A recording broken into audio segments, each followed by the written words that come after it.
For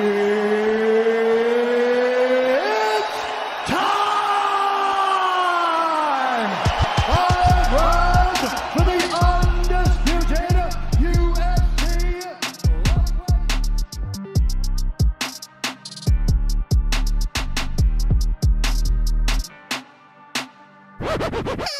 Salut tout le monde et bienvenue dans MMA Club. Alors, comment ça va après cette UFC 270?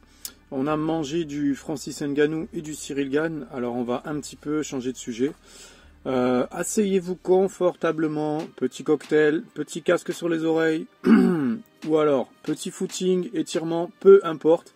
Merci d'être là, merci d'être à l'écoute. Je suis très content de vous retrouver pour cet épisode particulier, parce qu'on va parler d'un combattant de MMA un petit peu underground, si j'ose dire. Underground.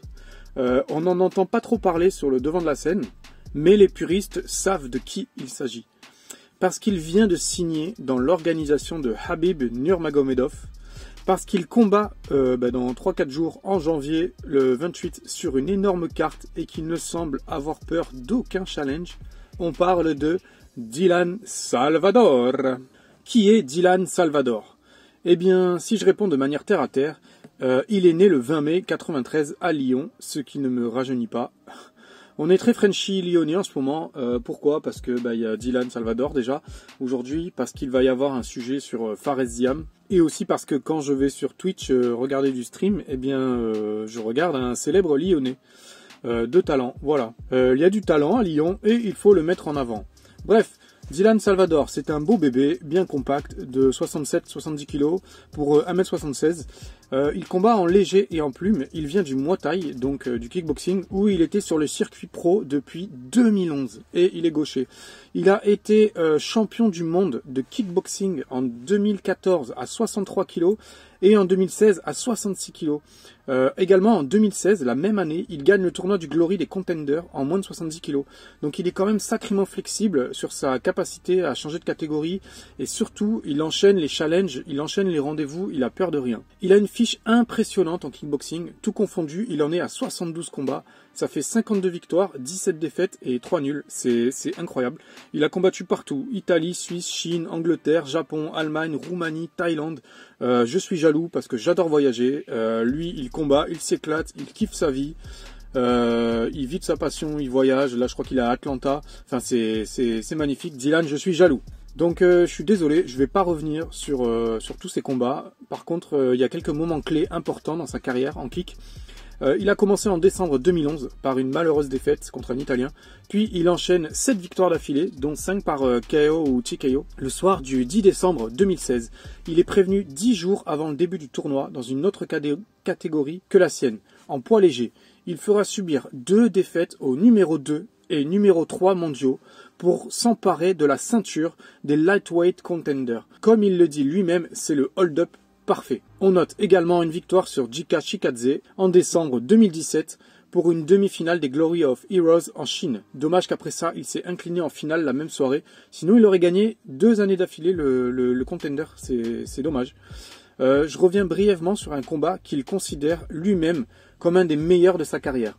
Le 5 octobre 2014, Macao, il affronte un monstre, Ike Prasha Mignagnotin, qui était à 90 victoires et 16 défaites, champion du monde sur une dynamique de 6 victoires d'affilée. Ce soir-là, Dylan perdra contre le Thaïlandais par décision, mais il n'a absolument pas à rougir. Le combat est d'une rare intensité, du début à la fin. Je vous invite à aller voir ça, c'est super équilibré. C'est donc une longue et belle carrière en kickboxing qui s'achèvera en juillet 2019 en Chine. Malheureusement, sur une défaite par TKO. Mais Dylan a d'autres projets et il s'y attaque dès 2019 en commençant une carrière pro en MMA. Il commence au Titan FC pour un premier combat le 26 avril 2019. Il s'impose par Anaconda au 3e round contre Kenny Porter. En 2020, il signe à l'Arena FC. L'organisation mettra la clé sous la porte quelques mois seulement après sa signature. On doit attendre avril 2021. Pour re-entendre parler de Dylan, il est face à un Américain au palmarès presque vierge de 1-0 et il le finalisera par soumission au 2e round. Puis il combattra le 4 août, 4 mois plus tard, pour une 2e soumission au 1er round sur le champion en titre de l'organisation XFN Fighting. Il en est donc à 3-0. Il signera ensuite au Premier FC.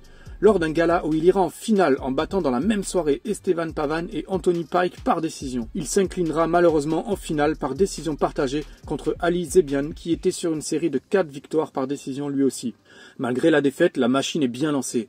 Même si les 2 victoires de cette soirée ne se sont pas comptabilisées pour cause de législation américaine qui n'autorise pas un combattant de MMA Pro à combattre plusieurs fois le même soir. Cela fait quand même 5 victoires et 1 défaite. En novembre 2021, il signe chez Ali Abdelaziz. Tiens, ce nom va revenir souvent cette semaine.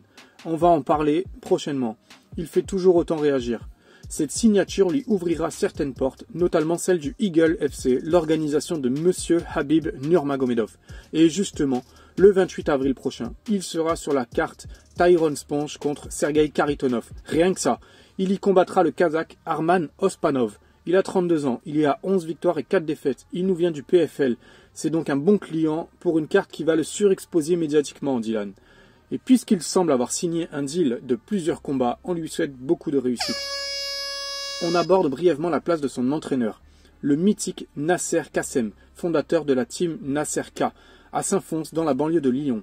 Écurie de champion, la team Nasser K mettra de nombreux kickboxers sur le devant de la scène internationale. Il formera plusieurs champions, dont Dylan peut se vanter de faire partie.